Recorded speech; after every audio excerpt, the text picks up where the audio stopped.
Can you think of the last thing you threw away?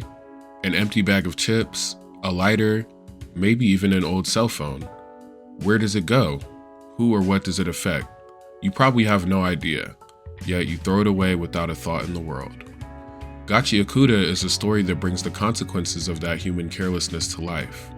The story takes place in a world plagued by pollution. The air fills your lungs with poison and reeks of garbage. The soil is ravaged and unable to produce even basic plants and crops. Humans are divided between spherites, people who live on a flying haven known as the sphere, and those who are banished to live in the pit, colloquially known as the ground by the people that live there.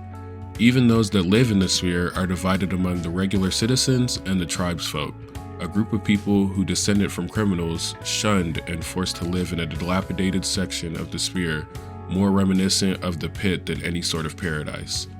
This is where our main character Rudo has spent his entire life. Rudo has experienced a lifetime of marginalization not only from upper-class spherites, but his own fellow tribespeople.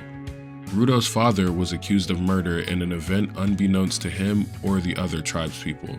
The tribespeople feel as if his father's actions brought down a bad reputation to the rest of the tribesfolk. This causes Rudo to live a life of isolation, separated from his peers. Because of this, Rudo develops an unusual attachment to trash. He feels a sense of community with discarded objects, especially those that can be salvaged or recycled, because like them, he was also cast aside by the people in his community. He develops a knack for repairing things that others have thrown away, like broken lamps or dolls with rips and tears in them. He cherishes everything, values everything, and protects everything. He inherited the majority of these values from his adoptive father, Regto. Regto is the only person who saw Rudo for what he truly was, a child in need of guidance and love, not disdain and apathy. Rudo has been suffering from an unknown affliction that causes his hands excruciating pain and discoloration. Regto takes him into his home and gives him with a pair of gloves that soothe that pain caused by his illness. To Rudo, they aren't just gloves. They're a treasure given to him by the person that cultivated and emotionally grounded him to his surroundings. However, Regto alone isn't enough to protect Rudo from prejudice, and eventually Rudo comes home to find him killed at the hands of a mystery assailant. Due to his already poor reputation and the collective disdain his peers carried for him, he is then banished to the pit without being given a proper investigation or even a basic trial. The sphere believes not in justice, but judgment, and the other tribesfolk cast their rage on him mercilessly. Miraculously, he survives the fall from the sphere to the pit, a phenomenon that's essentially unheard of. It's here that the story introduces its main adversary, trash beasts. Trash beasts are a pile of scraps and garbage that combine and manifest into large constructs that hunt and kill humans instinctually. Trash beasts are an interesting concept because not only are humans directly responsible for their birth, it's also as if the Earth has created trash beasts with the intention to purge humans out of its ecosystem. It feels as if they are the Earth's final stand against the tyranny of human neglect. The only problem is that the humans have also discarded the Earth itself, staying out of reach from the Earth's fury using the sphere. Ironically, the only ones left for the Earth to take out its anger on are those that share its fate, the discarded people of the ground. Upon arriving there after being banished, Rudo is met face to face with these beasts and finds that no ordinary weapon will be able to destroy them in any meaningful way. He's then rescued by a mystery savior, a guy by the name of Engine. He possesses what seems to be an ordinary umbrella, but it turns out to hold unimaginable power. These are what are known as vital instruments.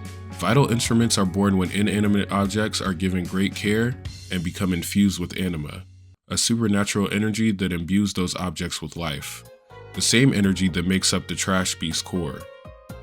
While anyone can create a vital instrument, only a select few known as givers can tap into their true potential.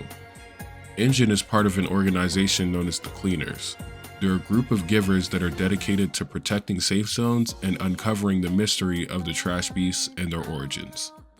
Engine finds that not only is Rudo also a giver, with his vital instrument being his gloves, he can use multiple objects at the same time, something that is basically unheard of.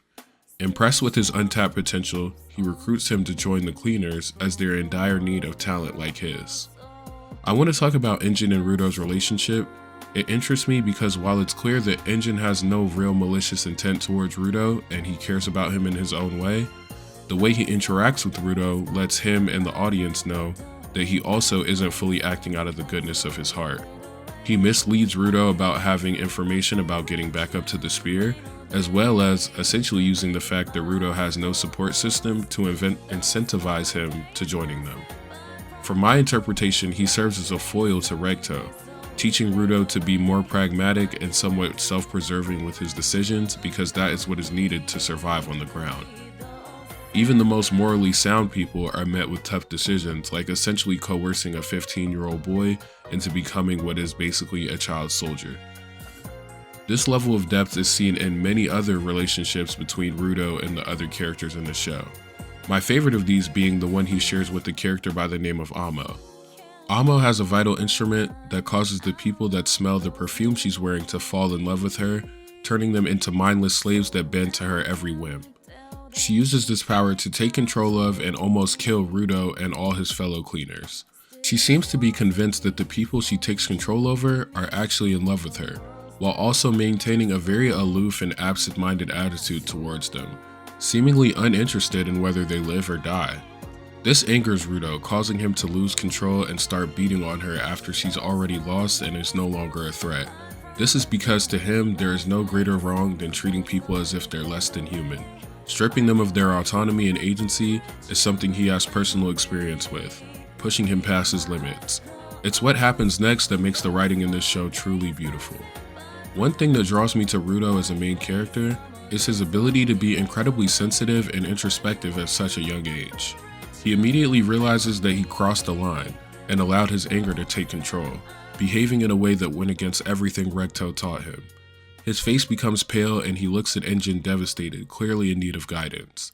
It would be easy for the author to then shoo Engine in as a replacement to Recto, which he still is in a way, but the story carves out clear differences between the two that allows them to both serve as mentor figures while also giving them room to be unique in their own right.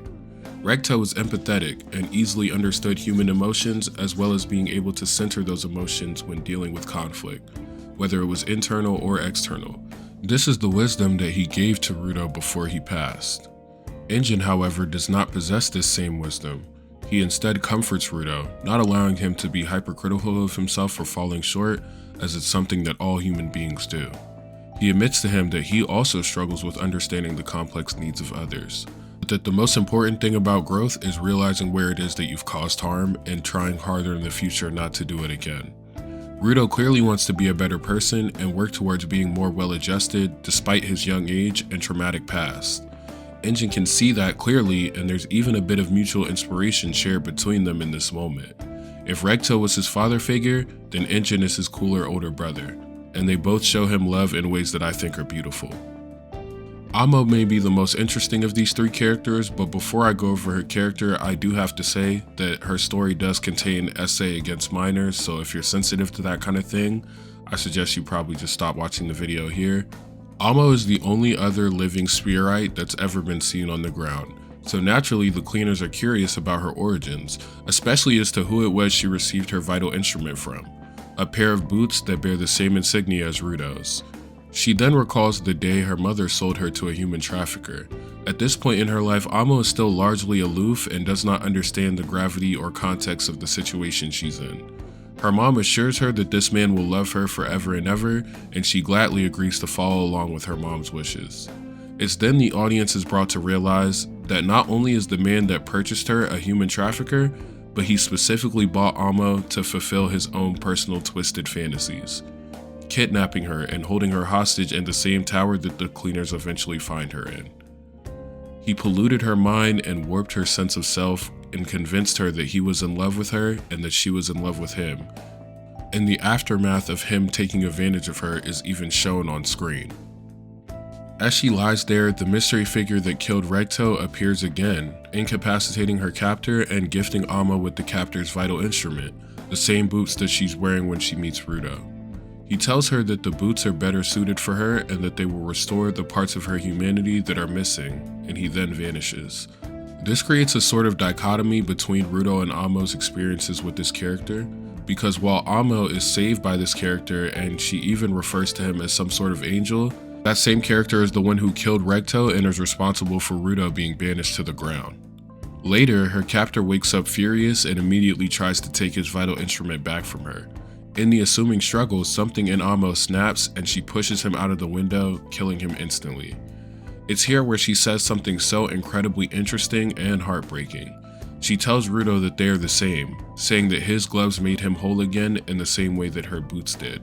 But now that her boots have restored her humanity, she understands things that she didn't understand before. She understands that the things that man did to her were not love at all. She understands that she doesn't want to be alone anymore, but she's too scared to be vulnerable with anyone because of the way she's been taken advantage of in the past. Her vital instrument healed her mind by allowing her to understand the complexity of the world around her, while simultaneously breaking her spirit by making her aware of all the suffering she's been through. This trauma manifests itself through her vital instrument's special ability. The man who raped her fundamentally changed the way she views love, and her vital instrument reflects those same warped views through the way it takes over people's minds. The same thing happens with Ruto's gloves. He sees the value in everything due to having a history of being an outcast, and because of this, everything he touches becomes a vital instrument. This method of using the character's ability to define their core personality traits is one of my favorite forms of writing, and Gachiakuta is my favorite example of this. There's so much more I could talk about with this series, as it's probably one of my favorite series that's out right now, but I don't want this video to run on forever, so if you liked what I had to say in this video, do me a favor and like and subscribe, and until next time, y'all.